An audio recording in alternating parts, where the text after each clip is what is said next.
Hi, Shara Anslow here. It's always hard to step away from work schedules. We all have such strong integrity. I appreciate our university and the encouragement for work-life balance. Thank you all too for the support by sticking around to watch my recorded presentation on health literacy. My learning objective is to introduce critical health literacy and social emotional learning as part of a toolkit for program design. The agenda today is to define social emotional learning and health literacy, to look at the CDC health literacy goals for extension, to explain how critical health literacy is a toolkit for skill building, and show how emotions can be a barrier to learning. Then you'll have a field experience of social emotional learning with Banyan Global Learning.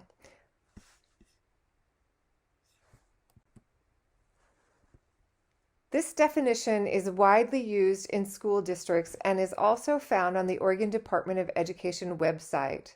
Social and emotional learning is the process through which children and adults acquire and effectively apply the knowledge, attitudes, and skills necessary to understand and manage emotions, set and achieve positive goals, feel and show empathy for others, establish and maintain positive relationships, and make responsible decisions. Social emotional learning now has standards in schools. In 2021, Senate Bill HB 2166 passed, identifying social emotional learning as an equity issue alongside trauma-informed practices, race, equity, diversity, and ability. Social emotional learning is part of the multi-tiered, strength-based system of support for student success.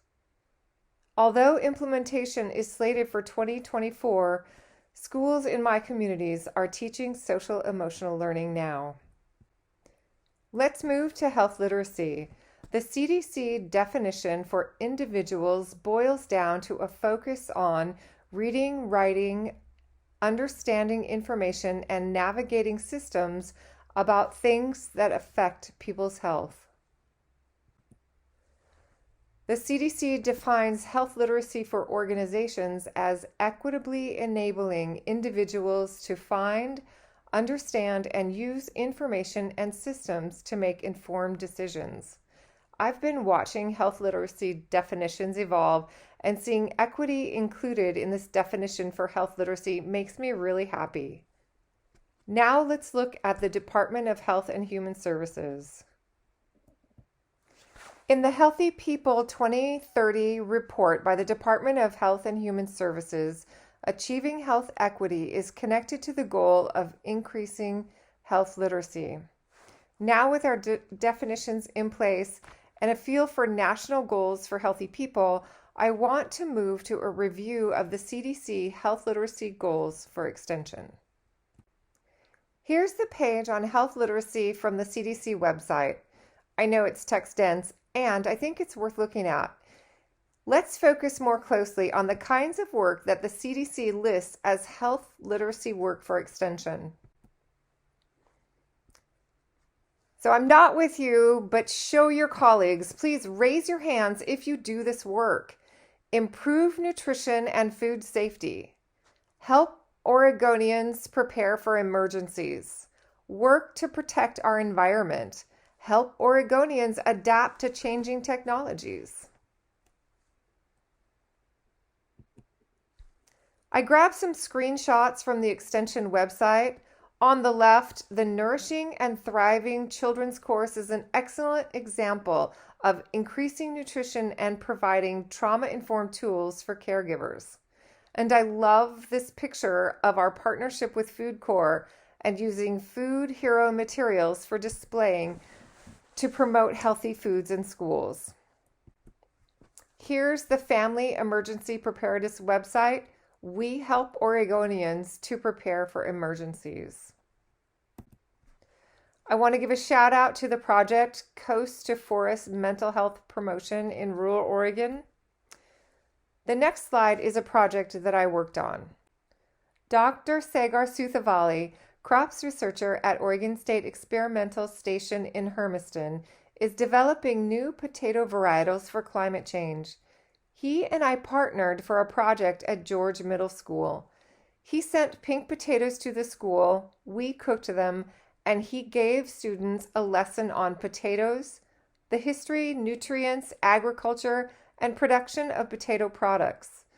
This collaborative work across Extension was an amazing learning opportunity for students that meets the CDC goals for Extension work. Okay, hang on one more CDC page. CDC tracks health literacy activities by state, and here is Oregon. If you look closely, you will see that Oregon State University Extension is completely absent from this page, and yet we are doing the work. I bring this to your attention because I feel like we have an opportunity. Next, I'll go a little deeper into my research and share what I found that helps put health literacy education into action. I wasn't satisfied with the basic skill building recommendations for health literacy.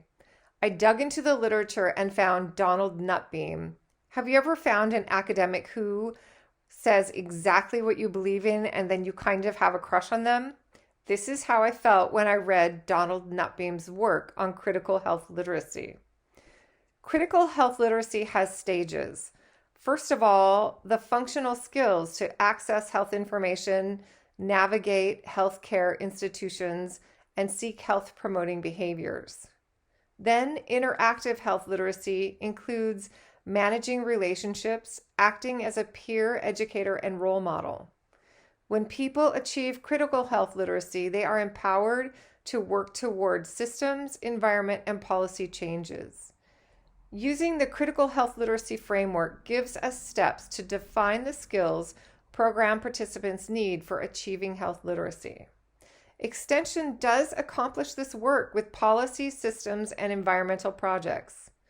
Next, I'm going to share how I used critical health literacy in a project at George Middle School with David Rodriguez. We collaborated to lead students through a school wellness assessment using the critical health literacy framework and Fuel Up to Play 60 school assessment tool. For functional skill building, we taught students about systems, school wellness policy, how to use assessment tools, interviewing skills. George Middle School has a focus on mental well-being. David incorporated a review of the school's mental health resources into this work.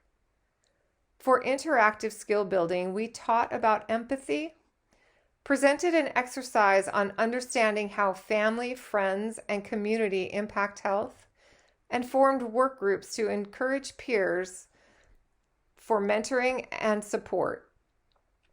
For critical health literacy, students evaluated the assessment and saw that much was in place for a healthy school environment.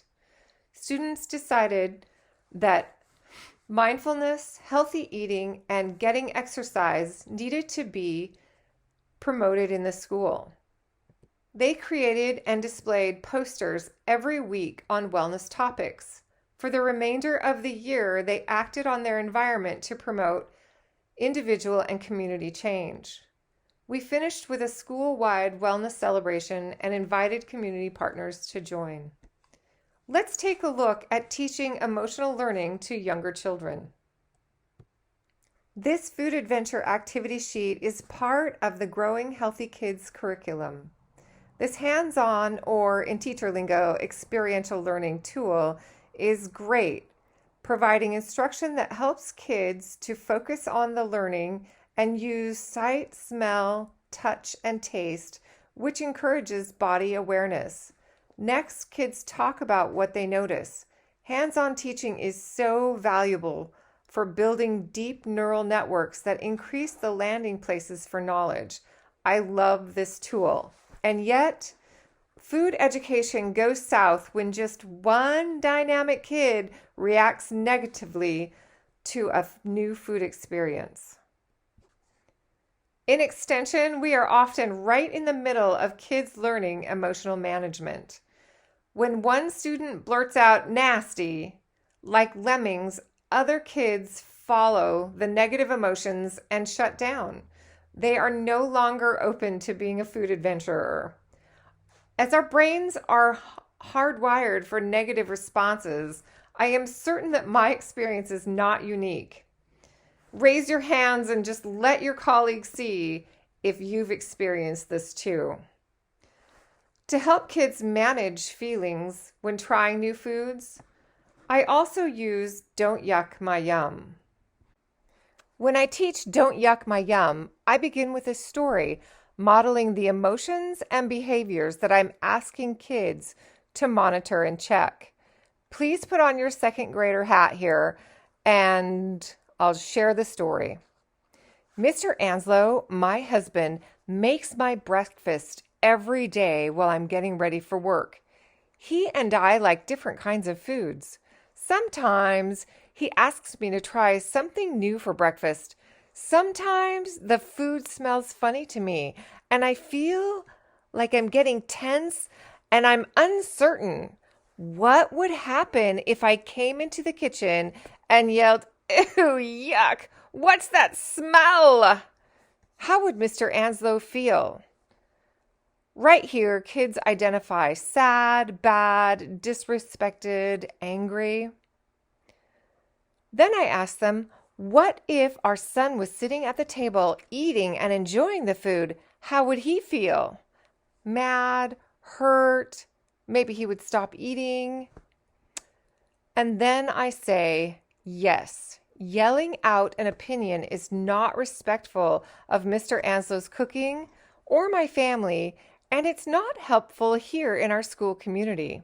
We can recognize when a new food excites our bodies and changes our feelings. I can check my response. I take a deep breath and then I look for some respectful words. What could we say if we don't want to eat the breakfast that Mr. Anslow cooks or taste a new food? And this is when kids chime in with a lot of respectful ideas. I try to encourage no thank you as a response. This simple exercise is valuable for teaching kids how to manage their emotions and gives them a positive way to set boundaries if they're not ready to taste. It is okay to say no thanks. This is an example of helping kids manage their emotions so that they're available for learning. We do a wonderful job with diversity, equity, and inclusion at OSU and across Extension. We work with people of all ages. Our education spans many regions and covers a wide range of topics that are relevant to personal, community, and environmental health. We work toward the CDC goals for health literacy. Teaching emotional management helps us be equitably responsive to our learners and increases our success in delivering information. As you saw, social emotional learning is part of the Oregon Department of Education policy for equity. And though I practice teaching emotional management with students, there are experts. And I'm going to turn it back to CU Sun and let her introduce Seth and Courtney. Thank you again so much for honoring my work-life balance.